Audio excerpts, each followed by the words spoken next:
Perjalanan terakhir bos bank BUMN sebelum diculik dan ditemukan tewas mengenaskan.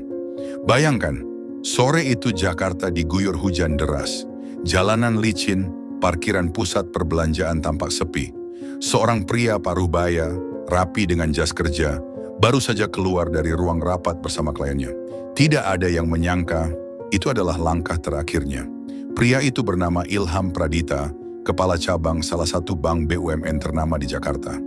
Sosok yang dikenal baik, ramah, dan jauh dari konflik. Bagi keluarganya, Ilham adalah tumpuan. Bagi rekan kerjanya, ia adalah pemimpin yang dihormati. Namun takdir berkata lain. Rabu, 20 Agustus 2025. Usai rapat bersama kliennya, Ilham berjalan menuju parkiran. Ia tidak sendiri di pertemuan itu, ada rekan pimpinan bank lain. Tapi berbeda kendaraan, semua tampak biasa saja, hingga tiba di titik parkir. Rekaman CCTV menunjukkan detik-detik yang mencengangkan. Dari arah lain beberapa orang tak dikenal mendekat. Dengan cepat mereka menarik Ilham. Tubuhnya dipaksa masuk ke sebuah mobil yang sudah menunggu tepat di sebelah mobilnya. Semuanya berlangsung kilat. Hujan deras membuat suasana sekitar hening. Tak ada teriakan minta tolong yang terdengar. Adik iparnya, Intania, menyebut keluarga curiga sejak awal Ilham memang sudah dibuntuti. Seolah penculikan ini bukan spontan, melainkan rencana yang sudah matang. Kami merasa dia sudah diawasi sejak lama, ucapnya Pilu ketika ditemui di RS Polri Kramat Jati. Malam itu juga, keluarga panik. Mereka melapor ke Sentra Pelayanan Kepolisian Terpadu, SPKT, Polres Metro Jakarta Timur. Namun tak ada yang benar-benar siap mendengar kenyataan pahit yang menanti esok hari. Kamis 21 Agustus 2025, pukul 05.30 WIB. Di sebuah kebun di wilayah Nagasari, Kabupaten Bekasi, tubuh Ilham ditemukan. Tergeletak tak bernyawa. Tangannya terikat, kakinya dibelenggu, matanya tertutup lakban. Wajahnya masih menyimpan tanda-tanda penderitaan terakhir. Kabar itu langsung mengguncang keluarga, rekan kerja, dan publik. Bagaimana mungkin seorang pimpinan bank yang dikenal baik dan tak punya musuh menjadi korban penculikan dan pembunuhan begitu sadis?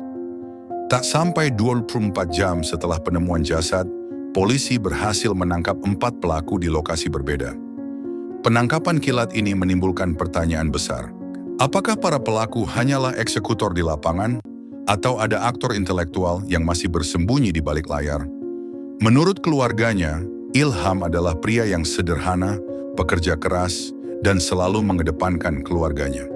Ia tak pernah punya masalah serius, apalagi musuh. Karena itu, sulit diterima jika ia jadi korban kejahatan brutal. Keluarga menduga penculikan ini bukan sekadar kejahatan acak. Ada yang mengincar Ilham, entah karena urusan pekerjaan atau motif lain yang lebih gelap. Lokasi penculikan pun kini jadi sorotan. Pusat perbelanjaan di kawasan Ciracas, Jakarta Timur sore itu sepi karena hujan deras. Situasi yang biasanya ramai mendadak lengang. Kondisi itu dimanfaatkan pelaku. Mereka tahu kesempatan emas ada di depan mata. Mobil penculik yang diparkir tepat di samping mobil Ilham bukanlah kebetulan. Semuanya sudah diatur. Mereka hanya menunggu korban lengah.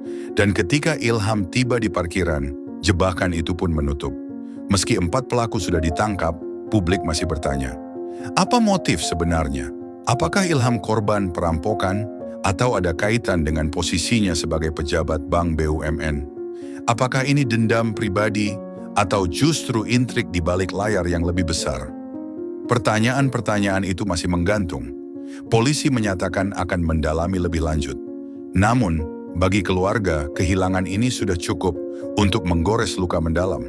Kematian Ilham bukan sekadar berita kriminal biasa, ini adalah peringatan bahwa siapapun, bahkan sosok terhormat dengan posisi tinggi, bisa menjadi target kejahatan terencana. Parkiran yang biasanya dianggap aman, kini menyimpan ketakutan.